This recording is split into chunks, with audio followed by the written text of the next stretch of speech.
সূর্য ওঠে, নতুন এক দিনের সূচনা হয়।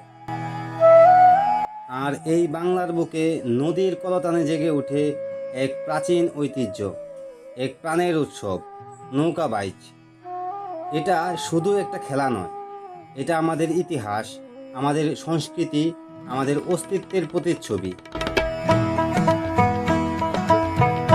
শত শত বছর ধরে এই নৌকা বাইচ আমাদের নদীমাতৃক জীবনের অবিচ্ছেদ্য অংশ হয়ে আছে।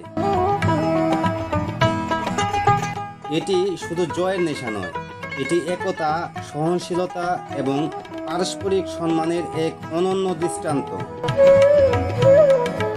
নদীমাতৃক বাংলাদেশে নৌকা বাইচ লোকায়ত বাংলার লোকসংস্কৃতির একটি অংশ। তবে কবে এই দেশে গণবিনোদন হিসেবে নৌকা বাইচের প্রচলন শুরু হয়েছিল তার সঠিক কোনো ইতিহাস খুঁজে পাওয়া যায় না। বাইচ শব্দটির উৎপত্তি বিবেচনা করে অনুমান করা হয় যে মধ্যযুগের মুসলমান নবাব, সুবেদার, ভূস্বামীরা গণবিনোদনমূলক এই প্রতিযোগিতার সূত্রপাত করেছিল। তবে এ বিষয়ে দুইটি জনশ্রুতি প্রচলিত আছে। জগন্নাথ দেবের স্নানযাত্রার সময় স্নানার্থীদের নিয়ে বহু নৌকার ছড়াছড়ি ও দৌড়াদৌড়ি পড়ে যায়। এতেই মাঝি মাল্লা যাত্রীরা প্রতিযোগিতায় আনন্দ পায়।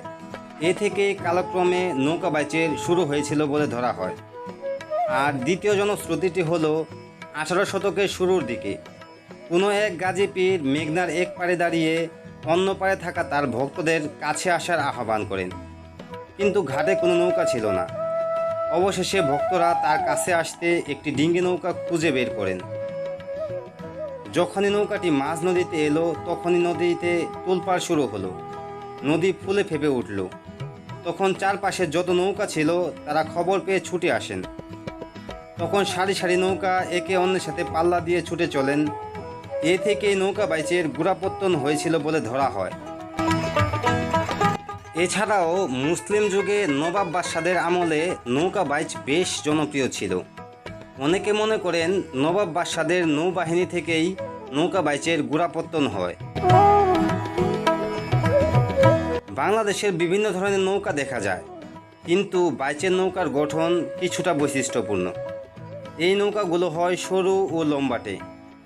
লম্বায় যেমন অনেক দীঘল, ঠিক তেমনই চওড়ায় খুবই সরু।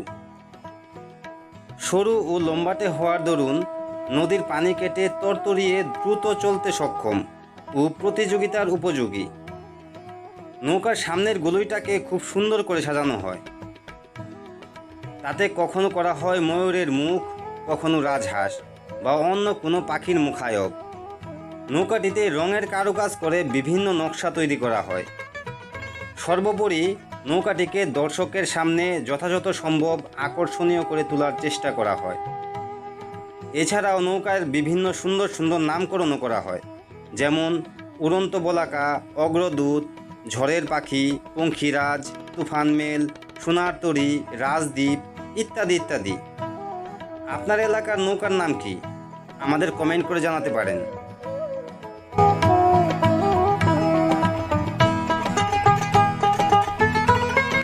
নৌকার দুই পাশে মাঝিরা সার বেঁধে বসে পড়ে বৈঠা হাতে। মাঝিদের বৈঠা টানাকে সুষ্ঠুভাবে পরিচালনা করার জন্য একজন পরিচালক থাকে, যাকে বলা হয় গায়েন। সে বসে নৌকার গুলোয়ে। মাঝিরা একত্রে জয়ধ্বনি সহকারে নৌকা ছেড়ে দিয়েই একসাথে কোনো একটি গান গাইতে আরম্ভ করে। আর সেই গানের তালে তালে ঝুঁকে ঝুঁকে মাঝিরা বৈঠা টানে, যার ফলে কারো বৈঠায় ঠুকাঠুকি লাগে না। একসাথে পানিতে অভিঘাত সৃষ্টি করে থাকেন এভাবে। গায়েন বা পরিচালক কাশির শব্দে এই বৈঠা এবং গানের গতি বজায় রাখতে সাহায্য করেন।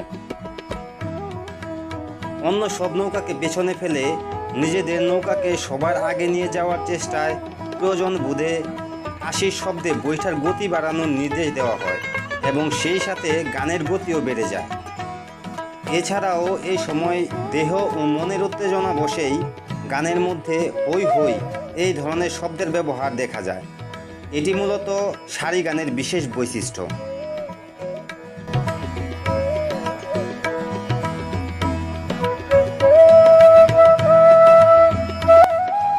বাইচের বাঁশি বেজে উঠলেই প্রতিটি নৌকা যেন এক একটি জীবনের গল্প নিয়ে এগিয়ে চলে। নদীর দুধারে হাজার হাজার মানুষের চোখে মুখে উত্তেজনা, হৃদয় স্পন্দন। তারা শুধু বৈঠা চালাচ্ছে না, তারা যেন নিজেদের স্বপ্নকে এগিয়ে নিয়ে যাচ্ছেন এক তালে এক মনে। এই ঐক্যই নৌকা বাইচের মূল শক্তি। এখানে একজন মাঝি থেমে গেলেই পুরো দলের শক্তি কমে যায়। অবশেষে চূড়ান্ত মুহূর্ত, টান টান উত্তেজনা। কে জিতবে, কে দেখাবে তার শ্রেষ্ঠত্ব। এখানে জয় পরাজয় বড় কথা নয়, বড় কথা হলো প্রতিযোগিতা শেষে একে অপরকে সম্মান জানাচ্ছে।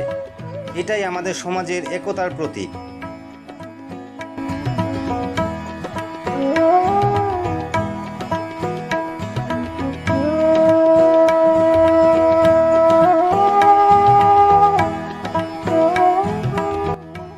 প্রতি বছরই এই উৎসব আসে আর আমাদের মনে করিয়ে দিয়ে যায় আমাদের শেকড়ের কথা, আমাদের ঐতিহ্যের কথা। নৌকা বাইচ শুধু একটি খেলা নয়, এটি আমাদের সংস্কৃতির স্রোতধারা, যা যুগ যুগ ধরে বয়ে চলেছে।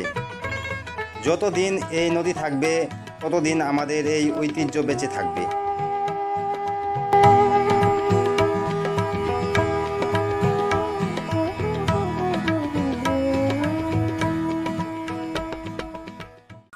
আমাদের আজকের এই ভিডিওটি আপনার কাছে কেমন লাগলো আমাদের কমেন্ট করে জানাতে পারেন।